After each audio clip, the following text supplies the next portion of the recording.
Oke, selamat datang kembali. Kali ini kita mau coba gali lebih dalam ya, sebuah wawancara.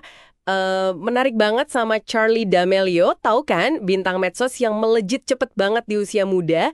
Kita punya transkripnya nih, dia cerita banyak soal gimana rasanya tiba-tiba terkenal, terus tekanan publik, ya gitu-gitulah perjalanan pribadinya. Iya, sumber ini bagus banget karena ngasih kita lihat sedikit ke belakang layar lah ya. Sisi lain dari ketenaran viral yang mungkin jarang banget keangkat. Kita bakal fokus ke gimana dia hadapi sorotan tajam itu, terus perjuangan kesehatan mentalnya juga, dan yang penting gimana dia nemuin dirinya lagi di tengah semua itu. Intinya kita coba tangkap esensi perjalanannya. Siapa tahu ada yang bisa Anda ambil juga pelajarannya. Oke deh, langsung aja kita bedah ya. Yang pertama kerasa banget tuh, gimana dunianya dia berubah drastis, cepet banget. Kayak kemarin remaja biasa, besoknya udah jadi pusat perhatian semua orang. Dikomentarin terus. Perubahan secepat itu ya. Jelas bikin dia kayak harus bangun semacam pertahanan diri gitu ya kan. Secara psikologis lah. Dan salah satu yang paling menarik dari sumber ini ya, gimana dia sadar banget bedain antara Charli D'Amelio yang dilihat publik sama Charli ya dirinya yang asli. Betul, dia nyebutnya kayak pakai perisai gitu. Dia ngaku sering banget ganti gaya baju atau bahkan video apa yang mau diupload itu gara-gara komentar orang. Misalnya ada yang nggak suka dia pakai hoodie, ya udah nggak dipakai lagi. Jadi kayak hidupnya tuh didikte banget sama opini luar. Nah, itu dia. Dan dampaknya lumayan dalam loh ternyata. Tekanan dari luar ini, atau mungkin kebutuhan buat selalu divalidasi orang lain ya, malah bikin dia kehilangan koneksi sama dirinya sendiri. Beneran. Sampai dia bilang kalau ditanya suka apa, jawabannya nggak tahu. Karena, ya itu, dia udah nggak kenal lagi sama dirinya. Ini gambaran nyata banget sih gimana validasi eksternal itu bisa ya mengikis jati diri pelan-pelan. Dan di sini nih ironisnya kerasa banget. Dia ngaku justru pas lagi di puncak-puncaknya, 100 juta followers, malah itu titik terendah dia secara mental. Mungkin kalau di depan publik kelihatan kuat ya kan, tapi di belakang dia bisa nangis semalaman gitu gara-gara komentar jahat. Aneh ya, sukses tapi malah sedih. Ini benar-benar bikin kita mikir lagi ya soal hubungan antara kesuksesan yang kelihatan dari luar sama kebahagiaan di dalam diri. Pengalaman Charli ini, apalagi dia hadapi kritik pedas dari orang dewasa ya, padahal dia baru 16 tahun loh waktu itu.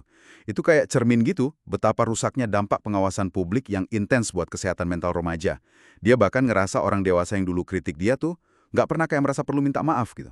Terus setelah ngerasa di titik terendah itu, gimana dia mulai bangkit lagi? Menariknya nih, dari sumber ini, prosesnya tuh dimulai dari hal-hal yang sederhana banget. Tepat. Sederhana, tapi mungkin nggak kepikiran ya. Dia nemuin kalau bersih-bersih itu ternyata terapeutik buat dia. Kayak ngasih rasa kontrol gitu, di tengah hidup yang rasanya mungkin udah di luar kendali dia. Terus dia mulai coba hal-hal kecil lain. Cari musik yang benar-benar dia suka, kayak artis Pim Stones ini, yang mungkin nggak semua orang tahu ya.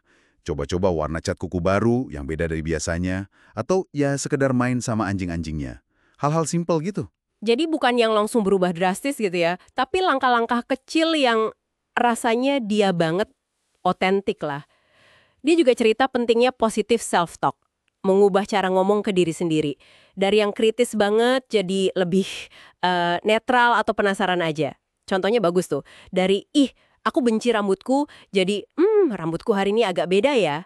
Simple, tapi kayaknya ngefek ya. Iya, itu cara praktis banget buat bangun lagi hubungan sama diri sendiri, setelah lama banget fokusnya keluar ke nyenengin orang lain.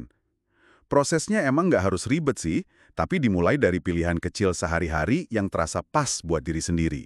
Ngomong-ngomong soal pelajaran hidup nih, dia juga cerita soal nasihat terbaik sama terburuk yang pernah dia dapat. Yang terbaik katanya, semua terjadi karena suatu alasan, baik atau buruk.